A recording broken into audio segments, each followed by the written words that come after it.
Good health channel पे आज का टॉपिक है वुमेन हेल्थ एंड डिजीजेस। तो आज हम बात करेंगे ऐसी बीमारियों की जो औरतों में ज़्यादा कॉमन है, और इन बीमारियों के बारे में हर औरत को जानकारी होनी चाहिए और उनके परिवार वालों को भी होनी चाहिए, ताकि सही प्रिकॉशंस ले सकें, बीमारियों को रोक सके और अगर बीमारियां हो गई है तो उसमें से निकल सके। पहली है ऑस्टियोपोरोसिस। क्या आपको पता है कि ऑस्टियोपोरोसिस के पेशेंट्स में 80% फीमेल्स हैं? तो जानते हैं ऐसा क्यों और क्या होता है ये ऑस्टियोपोरोसिस, इसको कैसे प्रिवेंट करें। ऑस्टियोपोरोसिस में आपकी बोन्स कमज़ोर हो जाती है, उसकी डेंसिटी जो है वो कम हो जाती है, जिससे आपको फ्रैक्चर और इंजरी का रिस्क बढ़ जाता है।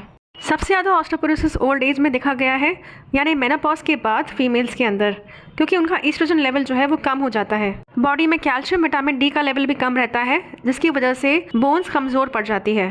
अल्कोहल और स्मोकिंग से भी रिस्क बढ़ जाता है, तो आप अल्कोहल स्मोकिंग अवॉइड करें, अपनी डाइट में कैल्शियम और विटामिन डी लें, और डॉक्टर से पूछ के विटामिन डी और कैल्शियम के सप्लीमेंट्स भी शुरू कर सकते हैं अगर आपको डेफिशिएंसी है तो। 45 की एज के बाद अधिकतर औरतों में कैल्शियम की डेफिशिएंसी देखी गई है। कैल्शियम आपको अच्छा मिलेगा मिल्क प्रोडक्ट्स में, जैसे कि दही, दूध, पनीर, सीड्स जैसे कि सीसमे सीड्स, चिया सीड्स, आलमंड्स, और विटामिन डी आपको सबसे अच्छा मिलेगा सूरज की किरणों से। आप सुबह के 9 बजे की पहले की धूप लें। सूरज के अलावा olive oil, mushrooms, egg, fish और मिल्क में भी आपको विटामिन डी थोड़ा मिलेगा। तो खासकर अगर आप 45 प्लस है तो आप ज़्यादा ध्यान दें कि आपका कैल्शियम और विटामिन डी लेवल कितना है। रेगुलर टेस्ट करवाएं, और अगर आपको सिम्टम्स हो ऑस्टियोपोरोसिस के, जैसे कि बोन्स में पेन होना, खड़े नहीं हो पाना या काम ना कर पाना, तो डॉक्टर से तुरंत संपर्क करें, विटामिन डी और कैल्शियम की टेस्ट करवाएं। दूसरी कॉमन डिजीज़ है breast and ovarian cancer. Breast cancer भी बड़ी उम्र की औरतों में, यानी 50 प्लस एज की औरतों में ज़्यादा कॉमन है। इसमें यूजुअली ब्रेस्ट में छोटा सा लंप आ जाता है, जो आप सेल्फ डायग्नोज भी कर सकते हैं। 45 एज के ऊपर फीमेल्स को रेगुलर मेमोग्राम टेस्ट कराना चाहिए, ताकि उसका अर्ली डायग्नोसिस हो सके और जल्दी से ट्रीटमेंट शुरू हो सके। वैसे ही ओवेरियन कैंसर यानी ओवरीज में कैंसर, इसमें कई बार अर्ली स्टेज पे सिम्टम्स नहीं दिखते हैं और कभी कभार दिखते भी हैं, जैसे कि वेजाइनल ब्लीडिंग होना, लोअर एब्डोमेन पेन होना। इसको डिटेक्ट करने के लिए 2 ब्लड टेस्ट कॉमनली यूज़ होती है, CA-125 और transvaginal ultrasound.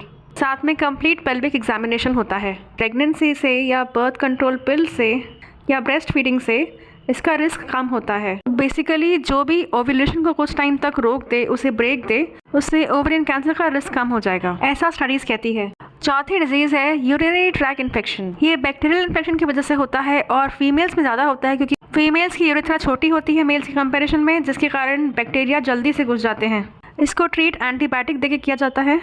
Complete urine analysis और कल्चर टेस्ट से आप बैक्टीरिया का पता कर सकते हैं। इसके सिम्टम्स है लोअर एब्डोमेन में पेन होना, प्रेशर होना, यूरिन में जलन होना, बार बार यूरिन होना, यूरिन में ब्लड होना।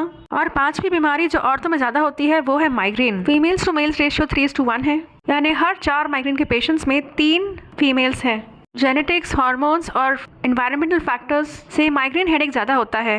जैसे फीमेल्स में पीरियड्स के पहले ईस्ट्रोजन लेवल गिर जाता है, इसलिए हेडेक होता है हार्मोन्स की वजह से। इसके अलावा एंजाइटी और डिप्रेशन भी फीमेल्स में 2 गुना ज़्यादा है मेल्स की कंपैरिजन में। इसके कई कारण हैं, जैसे कि हार्मोनल इम्बैलेंस पीरियड्स के टाइम पे, चाइल्ड बर्थ के टाइम पे, मेनोपॉज के टाइम पे, सोशल फैक्टर्स की वजह से स्ट्रेस, डिप्रेशन, एंजाइटी। इसके अलावा ऑटोइम्यून डिजीज, जिसमें इम्यून सिस्टम अपने ही हेल्दी सेल्स को मार देता है, वो भी 75% वुमेन में ज़्यादा कॉमन है। एल्जाइमर्स डिजीज, जिसमें ज़्यादा भुलक्कड़पना होता है, वो भी वुमेन में ज़्यादा कॉमन है।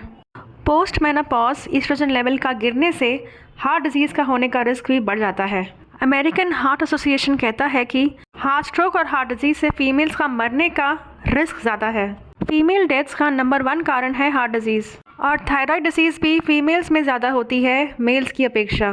वैसे ही आज की लाइफस्टाइल में PCOD, PCOS जो ओवरीज की डिजीज़ है, हार्मोनल इम्बैलेंस की वजह से फीमेल्स में ज़्यादा कॉमन हो गई है। बीमारियां कई हद तक एक हेल्दी लाइफस्टाइल से आप प्रिवेंट कर सकते हैं। हेल्दी खाना खाएं, अच्छी नींद लें, ज़्यादा स्ट्रेस ना लें, एक्सरसाइज करें, योगा करें, नॉर्मल वेट मेंटेन करें, बहुत सारा पानी पिएं, रेगुलर टेस्ट करवाएं। प्रोटेक्शन यूज़ ना करने की वजह से औरतों में सेक्सुअली ट्रांसमिटेड डिजीज़ और HIV होने का और बीमार पड़ने का मर्दों की अपेक्षा रिस्क ज़्यादा है। अवेयरनेस बढ़ाने के लिए वीडियो को शेयर करें। डाउट्स हो तो कमेंट सेक्शन में लिखें। आपकी सबसे बड़ी कुंजी है आपकी सेहत, तो सबसे पहले आप अपनी सेहत का ख्याल रखें। अपने आसपास के लोगों की सेहत का भी ख्याल रखें। अपनी लाइफ में आप अपनी हेल्थ को फर्स्ट प्रायोरिटी पे रखें।